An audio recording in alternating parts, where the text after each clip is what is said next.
provides the most economical and shortest available sea route for cost-effective transit trade through Gwadar and Karachi. We are developing Gwadar as an energy, trade and logistic hub for the entire region to deepen regional integration.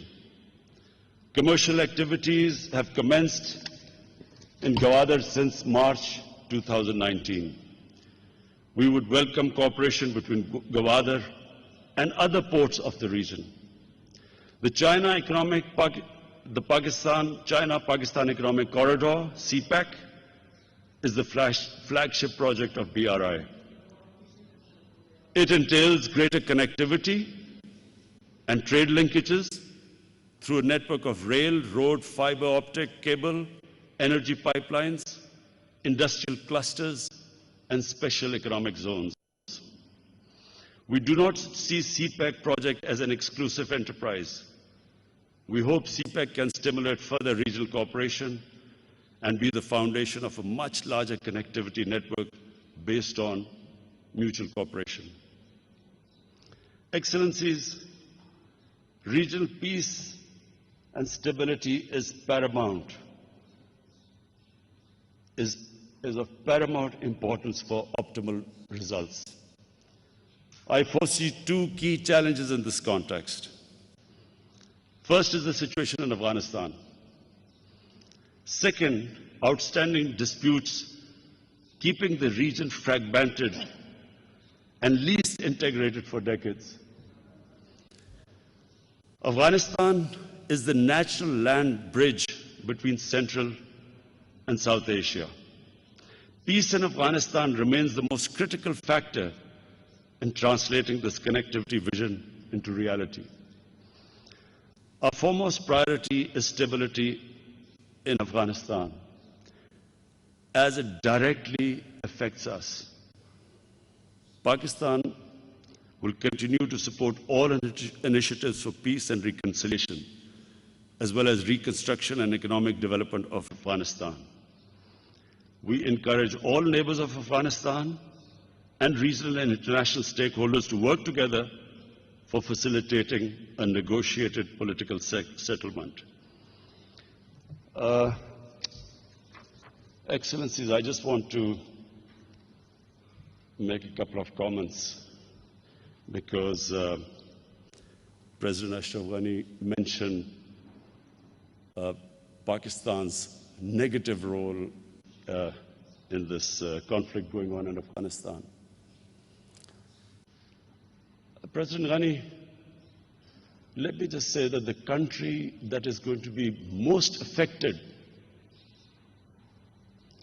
by turmoil in Afghanistan is Pakistan. Pakistan suffered 70,000 people dead, 70,000 casualties in the last 15 years. The last thing Pakistan wants is more conflict. Our economy is finally recovering from one of the most difficult phases which we've been through. And I repeat, the last thing we want is turbulence in Afghanistan. I can assure you that no country has tried harder to get Taliban on the dialogue table than Pakistan. We have made every effort, short of taking military action against Taliban in Pakistan, we have made every effort to get them on the dialogue table and to have a peaceful settlement there. To blame Pakistan for what is going on in Afghanistan, I feel, is extremely unfair. I came to Kabul. Why would I come to Kabul if I was not interested in peace? The whole idea was that you should have looked upon Pakistan as a partner in peace. And I feel really disappointed that we have been blamed for what is going on in Afghanistan. What is happening in Afghanistan is over 2 decades of conflict, deep divisions, and unfortunately, the United States seeking a military solution when there was not one. when there were 150,000 troops, NATO troops in Afghanistan, the greatest military machine, that was the time to ask the Taliban to come on the table. Why were the Taliban going to compromise when the exit date was given? And there were only a few thousand American troops left. Why would they listen to us when they are sensing victory? So I assure you again, we had a long conversation I had with President Shaukat last night, how we can, all the neighbors can help Tajikistan, Pakistan, Uzbekistan, how we can all get together and somehow help the peace process and a political settlement. Because it is in all of our interests. All the neighbors are interested that there should be a peace settlement. There are already 3 million Afghan refugees in Pakistan. We are petrified that there will be another flow of refugees coming in. We do not have the capacity or the economic strength to bear another inflow of refugees. So I can assure you again, if any country is trying its best out of all the other countries in the world, it's Pakistan today.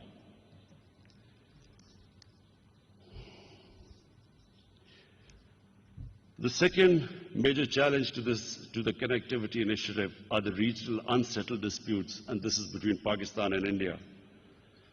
The whole area opens up if Pakistan and India, our main issue is Kashmir. If we can resolve that issue, just imagine the impact, the huge market of India on one side, China on the other side, connectivity between Central Asia, Pakistan, the whole area changes. And unfortunately, because of our disputes, unresolved disputes, the huge potential remains untapped. Finally, once again, I want to congratulate President Shaukat and his team on successful launch of this extremely important initiative. President Shaukat, I want to, on behalf of my delegation, especially thank you for the great hospitality you've shown us. The dinner last night where you organized a mix between Uzbekistan cultural show and Pakistan cultural show has deeply touched us, because the extent you went to make us feel, to show your hospitality and make us feel at home, I want to especially thank you from all my delegation of your hospitality. Thank you very much.